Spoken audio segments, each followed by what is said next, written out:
এই বড় মুনাজাত ধরা থেকে বের হয়ে আসে, বক্সের বাইরে চিন্তা করে উদ্যোক্তা হন, হাফেজ আশরাফুলের মতো উদ্যোক্তা হয়ে সফল হন।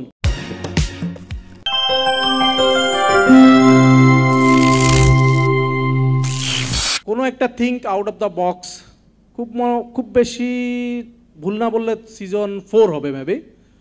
সে একটা টিকিট কেটে আসছিল, তারপরে কীভাবে জানে আমার নাম্বার নিয়েছে, নাম্বার নিয়ে একদিন আমার অফিসে গেছে, যাই বলে যে আমাকে তার অ্যাডভাইজর বানাইতে চায়। তো আমি বললাম যে আমার তো অ্যাডভাইজর হওয়ার এখনো বয়স হয় নাই। বলে স্যার না, আমি আপনাকে অ্যাডভাইজর মানি। তো আলহামদুলিল্লাহ আমার অ্যাডভাইসমেন্টে সে একজন হাফেজ, আমি হাফেজ আশরাফুলকে একটু মঞ্চে ডাকছি। হাফেজ সাহেব গাজীপুরের মাওনাতে প্রায় 900 বিঘা জায়গা সে করে ফেলছে। আউট অফ দ্য বক্স হচ্ছে আমরা হাফেজ আশরাফুল, প্লিজ একটা তালি হবে।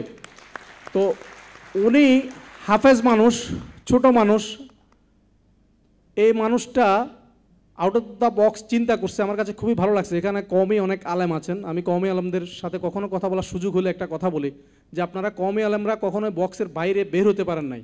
যেমন ধরেন কওমি আলেমরা যদি বক্সের বাইরে চিন্তা করতে পারতো, আজকে বাংলাদেশের চামড়ার সবচেয়ে বড় কারখানা থাকতো কওমি আলেমদের।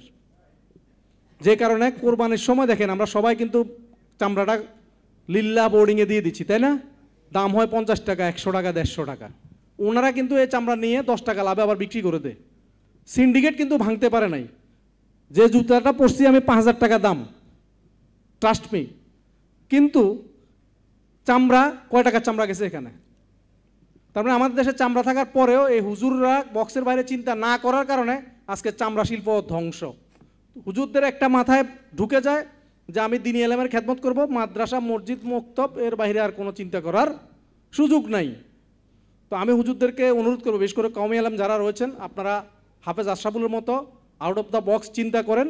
আপনাদেরকে মানুষ ট্রাস্ট করে, আর কিছু হোক না হোক জানা যায় আপনাদেরকে ডাকে, নাম রাখার জন্য আপনাদেরকে ডাকে, মসজিদের খুতবা আপনাদের হাতে, জুমার খুতবা আপনাদের হাতে, বাট আপনারা যে কী করেন, তেল মালিশ করেন।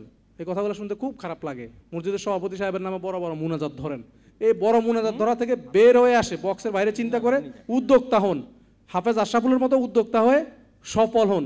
আজকে সে কোনো বক্তব্য দিবে না, আমি জাস্ট তাকে আমাদের সম্মাননা স্মারকটা দিয়ে বিদায় দিচ্ছি। আপনি কন্টিনিউ করেন কাঞ্চন ভাই। Thank you very much. আমরা সম্মাননা স্মারক প্রদান করতে যাচ্ছি Hafez Ashraful Islam, managing director, Jeddah housing limited. একটা জোরে করতালি দেই। বৃত্তের বাইরে আসার, থিঙ্ক আউটসাইড দ্য বক্সে এসে সফল হওয়ার উজ্জ্বল দৃষ্টান্ত আমাদের Hafez Ashraful Islam sir. Thank you very much.